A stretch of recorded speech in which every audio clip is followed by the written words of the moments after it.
Pentakosta ketiga adalah pencurahan Roh Kudus yang dahsyat di zaman now ini, melebihi yang terjadi di Azusa Street. Pentakosta ketiga akan mengakibatkan penuaian jiwa yang terbesar dan yang terakhir sebelum Tuhan Yesus datang kembali. Pentakosta ketiga akan membangkitkan generasi Yeremia, yaitu anak-anak muda yang dipenuhi Roh Kudus, cinta mati-matian kepada Tuhan Yesus, tidak kompromi terhadap dosa, dan akan bergerak untuk memenangkan jiwa. Pentakosta ketiga lahir di Indonesia dan bergerak ke bangsa-bangsa. Gerakan ini dari timur ke barat dan akan kembali ke Yerusalem. Pentakosta ketiga akan memberikan kuasa untuk menyelesaikan amanat agung dan setelah itu Tuhan Yesus datang kembali. Orang yang duduk dalam lindungan yang maha tinggi dan bermalam dalam naungan yang maha kuasa akan berkata kepada Tuhan, tempat perlindunganku dan kubu pertahananku, Allahku yang kupercayai. Sungguh, Dialah yang akan melepaskan engkau dari jerat penangkap burung, dari penyakit sampar yang busuk. Dengan kepaknya, Ia akan melindungi engkau. Di bawah sayapnya, engkau akan berlindung. Kesetiaannya ialah perisai dan pagar tembok. Engkau tak usah takut terhadap kedahsyatan malam, terhadap panah yang terbang di waktu siang, terhadap penyakit sampar yang berjalan di dalam gelap, terhadap penyakit menular yang mengamuk di waktu petang.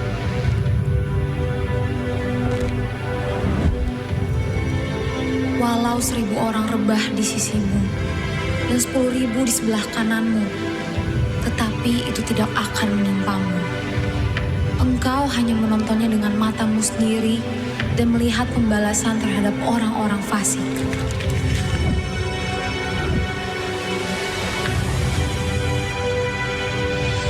Sebab Tuhan ialah tempat perlindungan yang maha tinggi, telah kau buat tempat perteduhan.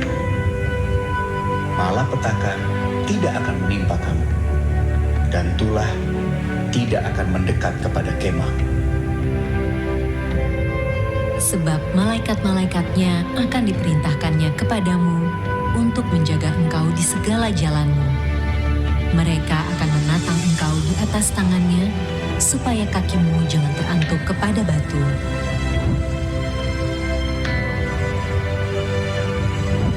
Singa dan ular tedung akan kau langkahi. Engkau akan menginjak anak singa dan ular naga. Sungguh, hatinya melekat kepadaku, maka aku akan meluputkannya. Aku akan membentenginya, sebab ia mengenal namaku. Bila ia berseru kepadaku, aku akan menjawab. Aku akan menyertai dia dalam kesesakan. Aku akan meluputkannya dan memuliakannya. Dengan panjang umur akan kukenyangkan dia, dan akan kuperlihatkan kepadanya keselamatan daripadaku.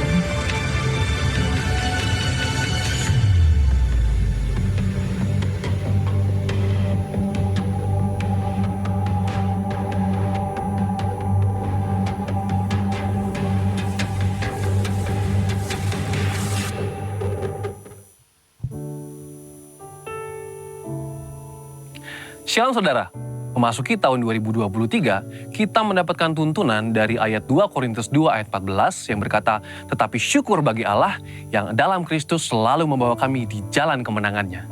Dengan perantaraan kami, Ia menyebarkan keharuman pengenalan akan Dia di mana-mana. Mungkin kita dengan cepat mengaminkan ayat ini dengan berkata, ya, saya percaya selalu dibawa Tuhan di jalan kemenangannya.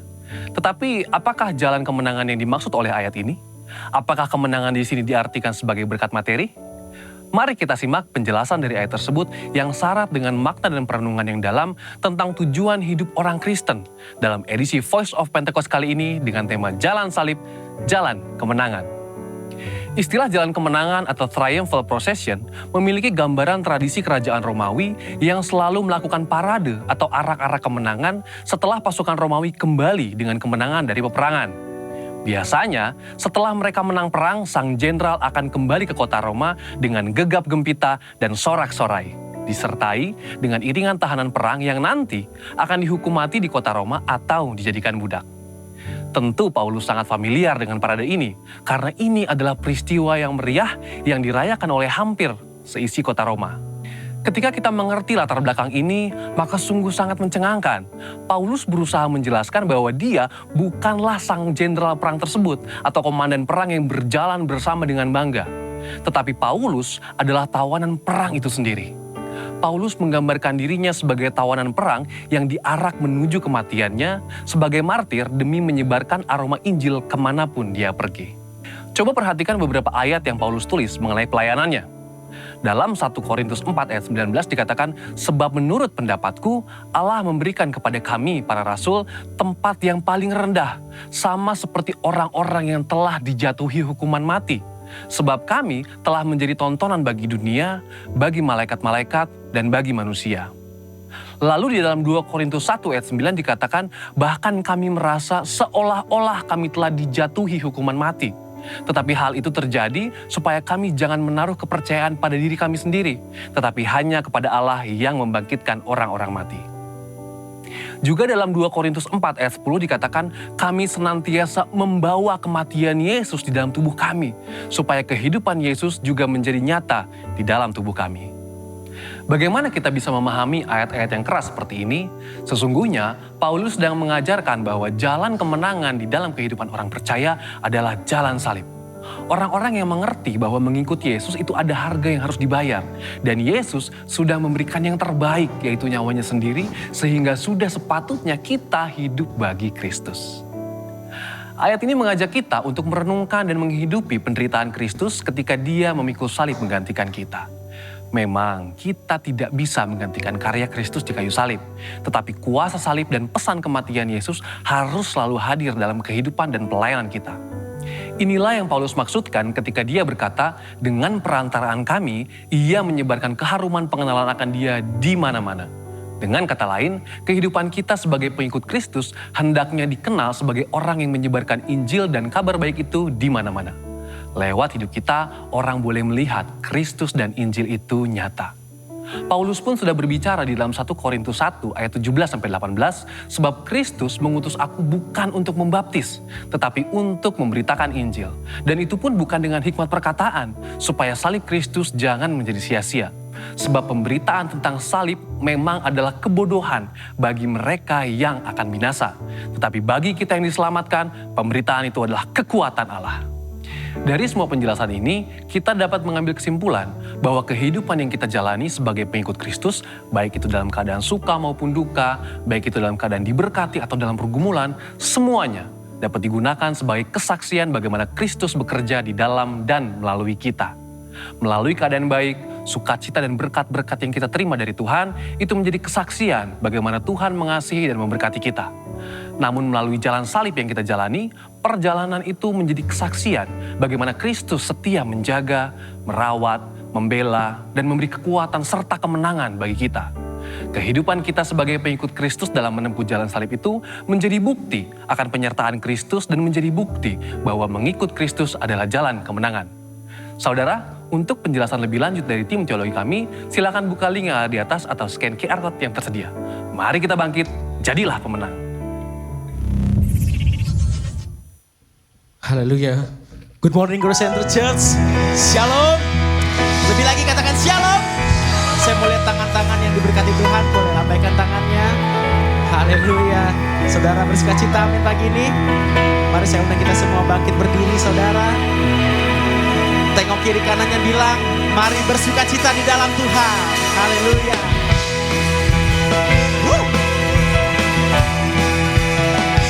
Kami mau bersukacita hari ini Tuhan. Sebab Engkau Tuhan, Raja di atas segala raja. Berkuasa di bumi di surga. Bertahta dalam kemuliaan. Dialah Tuhan Allah kita.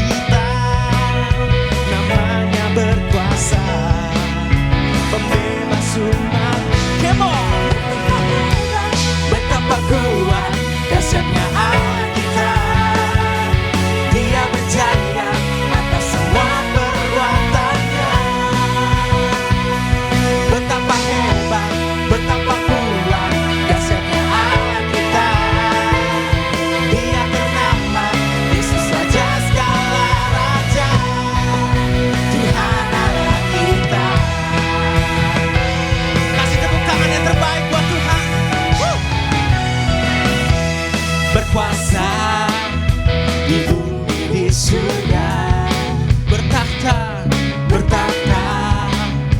dalam kemuliaan. Dialah Tuhan Allah kita, namanya berkuasa, pembebas umatnya. Sama-sama. Betapa hebat, betapa kuat, dahsyatnya Allah kita. Dia berjaya atas semua perbuatannya. Sungguh hebat kau Tuhan. Betapa kuat, dahsyatnya Allah kita. Dia ternama Yesus Raja segala raja, Tuhan Allah kita. Betapa hebat. Sama-sama yuk sambil tepuk tangan di atas kepala kita. Dia berjaya atas semua perbuatannya. Kau yang berjaya Tuhan. Betapa hebat, betapa kuat, dahsyatnya Allah kita. Dia ternama Yesus Raja segala raja. Betapa hebatnya, betapa hebat, betapa kuat, dahsyatnya Allah kita. Amin. Dia berjaya atas semua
baik untuk setiap kami. Terima kasih untuk hari ini Tuhan. Silakan duduk dalam hadirat Tuhan Bapak Ibu Saudara.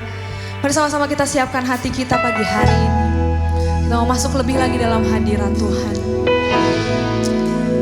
Kami berkumpul hari ini Tuhan pagi ini. Kami bawa hati kami. Kami bawa hidup kami Tuhan Yesus. Biar hanya Engkau yang kami sembah di tempat ini ya Allah. Biar hanya Engkau yang kami tinggikan. Terima kasih Tuhan, terima kasih Bapa.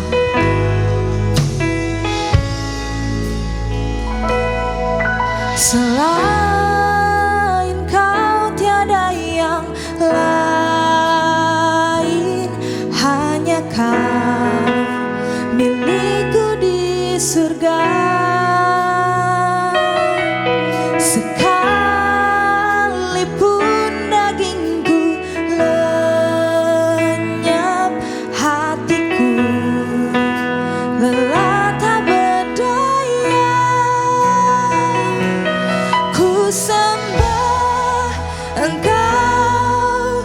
Allah yang perkasa, ku sanjung tinggi nama-Mu di hidupku Tuhan. Tiada yang lain, hanya Kau satu, hanya Kau satu di hatiku.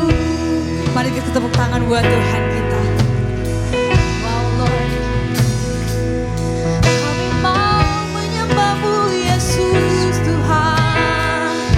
Sama-sama katakan lagu ini dari awal saudara. Selain Kau tiada yang lain, hanya Kau milikku di surga. Sekalipun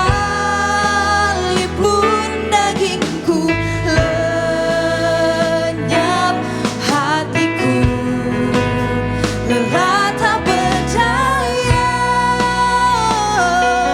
Ku sembah Engkau, Allah yang perkasa, ku sanjung tinggi nama-Mu di hidupku Tuhan.